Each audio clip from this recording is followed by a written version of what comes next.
Welcome জানাই সবাইকে আমার চ্যানেলে। আমি আজকে আপনাদের একটা ডেজার্ট বানিয়ে দেখাবো। চলুন দেখা যাক কীভাবে আমি বানাচ্ছি। এখানে ব্রেড নিয়ে নিয়েছি, দুটো এলাইচি পাউডার নিয়ে নিলাম, আমন্ড কুচি নিয়েছি, কাজু কুচি নিয়েছি, 1 টিস্পুন বাটার, 1 গ্লাস দুধ। কড়াইটা ভালো করে গরম করে নেওয়ার পরে বাটারটা দিয়ে দিতে হবে। 1 টিস্পুন বাটার দিয়েছি।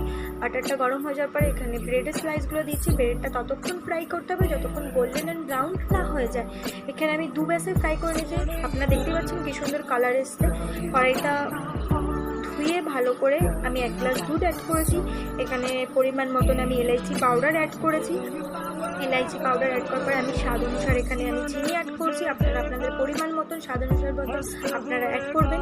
ভালো করে জাল করে নেওয়ার পরে এখানে আমি 1 টিস্পুন কর্নফ্লাওয়ার ইউজ করছি। আপনারা চাইলে কাস্টার্ড পাউডারও ইউজ করতে পারেন। দুধটা ভালো করে জাল করে নেওয়ার পরে ঠান্ডা করে নেওয়ার পরে ব্রেডগুলো দিয়ে কাজু আমন্ড দিয়ে আমি আমার ইচ্ছা মতন সাজিয়ে নিয়েছি।